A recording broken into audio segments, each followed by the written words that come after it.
Carlota, vamos lá. Carlota veio pra cá, ela não queria ficar em São Cristóvão. Muito badalado, muito barulho. Não queria ficar também perto do Dom João. Ninguém quer, ela queria ficar longe do Dom João, né? E ela, assim, ao contrário, tem até uma pesquisa também da Márcia Mota recente, Terras de Carlota, que ela vê isso, que a mulher era inteligentíssima e tinha existia um fundo que era tipo assim, patrimônio exclusivo das rainhas de Portugal. Como se fosse assim, as propriedades do presidente da República hoje. Quando o presidente sai, aquelas propriedades ficam para o outro. Sim. A mesma coisa existia isso para as rainhas, né? A Márcia descobriu isso do Fundo das Rainhas. E aí eu achei um processo entre as irmãs Mascarenhas e a Carlota Joaquina. Porque eram 4 irmãs, nessa parte de partilha igualitária, 4 irmãs herdaram aquelas terras ali, daquela área do litoral tinha uma. E aí uma quis vender para ir para Portugal. E ela vendeu para Carlota. Só que quando ela vendeu, não teve essa divisão de falar assim, olha, sua terra começa aqui e termina aqui. Começou a briga. Começou a briga. Com a Carlota? Com a Carlota e as irmãs. E as irmãs, as duas que ficaram, que foi a Leonora e a Mariana, que ficaram administrando o restante, né? E aí elas entraram com um processo contra a rainha de... Tem isso no processo. Contra a rainha estrangeira, porque a Carlota não era portuguesa. Carlota era espanhola, contra a rainha de Portugal e tal. E ela falava isso, a gente quer a demarcação das terras, porque ela está ocupando uma... E a Carlota nem estava lá. Tanto que quem respondeu o processo foi um procurador dela. Ela nem foi morar nas terras? Ficava, era casa de veraneio. Aquela coisa de gente rica. Você falou litoral, o mar chegava lá? Ela tinha... O mar chegava em Aruma. Por isso que era... O porto de Aruma e Irajá eram sucesso. importantíssimos para a ocupação do interior do Rio de Janeiro, para abastecimento da cidade. Foi aterrado. Verdade.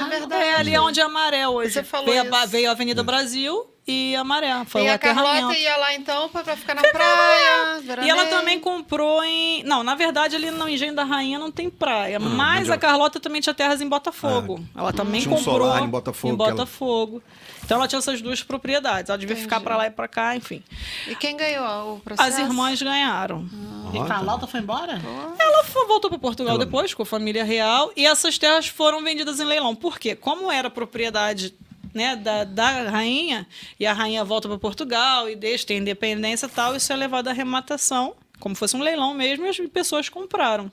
Então existe isso, existe uma documentação, está no Arquivo Geral da Cidade do Rio também, que fala lá quem comprou depois, quando foi levado a leilão. Que legal. Então a gente consegue mapear. Obviamente, isso leva tempo, tem coisa que a gente deduz, né? É um quebra-cabeça ali, nem sempre tem tudo. Você mapeou ali, aquela área E Engenho da Rainha não mapeei, não. Mapeei, consegui pegar uma parte, né? Olaria. Então, ali, Olaria tem quem mora pra lá vai saber. Tem os Ferreira Rego. Os Ferreira Rego, as Rua Antônio Rego, João Rego, Leopoldina Rego. Aquilo ali era terra das irmãs Mascarenhas. E elas venderam pro Francisco Ferreira Rego, que foi o pai. E ele foi o pai do João, do Antônio e do outro Francisco. Então, esses regos que tem lá era uma família. Era uma família. Foram juízes de paz de Inhaúma. Foram pessoas importantes. Pessoas importantes ali. Qual foi o rego que tinha lá? Tem o Major Rego também. Major Rego. É porque eles abriram ruas. O que acontece? E isso é importante. Depois de um tempo, né, eu fui percebendo que eu fui estudar isso porque eu queria. Foi uma coisa meio egoísta mesmo. Vi um buraco na história, eu queria saber minha localidade para estudar. Hoje em dia eu consigo perceber que é fundamental para a gente compreender o espaço geográfico que a gente tem. Porque são esses caras que vão começar a abrir rua. E botar o nome deles ali. Das mulheres, a Leopoldina, era esposa e tal. E por aí vai, né? Leopoldina Rego. Era a esposa do... Eu acho que ela era esposa, não sei se do João ou do Francisco, que eram irmãos, né? Que interessante. E tem uma coisa bacana que a Raquel fala nesse trabalho, que assim, ela fez um trabalho que era uma de história do lugar, praticamente, né? Pra entender. Porque assim, a gente conhece muito pouco... Por mais que o Rio de Janeiro tenha sido capital, né, desde a colônia, passando pelo Império, chegando na República, a gente conhece muito pouco da história, para além das circunscrições, vamos dizer assim, para além das freguesias urbanas do centro histórico, né? O que leva a uma perspectiva histórica muito complicada pra gente, porque a gente acha que só tem história no centro. Exato. Aí cria aquela ideia de tour para o centro histórico. E aí parece que o que está longe daquilo, fora daquilo, é um lugar que não tem história.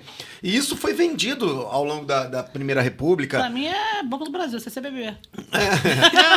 Você quer viajar os equipamentos que tem história, os espaços estão ali. Saara, acabou ali. O porto que receberam os escravos, né? A Rua do Comércio, onde vendiam os escravos. Mas esse tudo povo ali no rico centro. tinha tudo fazenda na área rural, que é o quê? O subúrbio atual. Então né? a história era... vai pra Petrópolis. A história é É muito isso mais aí. ampla, né? Agora, Fê, morar em São Cristóvão, mas eu vou lá em São Petrópolis saber. É de São Cristóvão. cara, Que eu descobri que a casa Isso aí foi um lá, né? processo republicano, né? Tem uma outra história nisso, né? Pra verdade. tentar. É mas... o que você está falando, né? Que a história se concentra só ali no centro, né? Mas Isso. ela é muito mais ampla, que pega todos os Claro. subúrbios, Pra Zona trás. Oeste. E o que a maioria das pessoas não sabe, né? Não, e tem muita coisa pra estudar ainda. Muita, né? Que A interessante, ilha. muito legal. E nesse campo. A ilha. A ilha. E nesse campo onde as pessoas querem conhecer, querem se identificar com a sua história, né, há um bloqueio natural de pesquisar, porque vou pesquisar uma coisa que não é vista como legal. Então, esse preconceito ainda existe. E o que impede que a gente tenha uma visão do subúrbio hoje em dia positiva. Né? O que impede, talvez não seja um impeditivo, mas que atrapalha. Né? Parece Muita que gente não se nada foi identifica. importante ali. Você não vai se Foi uma identificar coisa com um que, de lugar. repente, E eu achava que era quando eu estudava. E eu terminei mestrado, aí sabe, no doutorado, né? Eu entrei em 2012, A gente não emendei. deixa a menina nem beber, né? Dá um gole, pelo menos. Eu a tô gente já deixa ela bebendo, falando, hein? perguntando, coitada. Só- E aí, gostou desse corte? Que tal assistir o episódio inteiro? Continue conosco, assista outros episódios e acompanhe nossas redes. Papo de Subúrbio, espalha pra geral. Vem!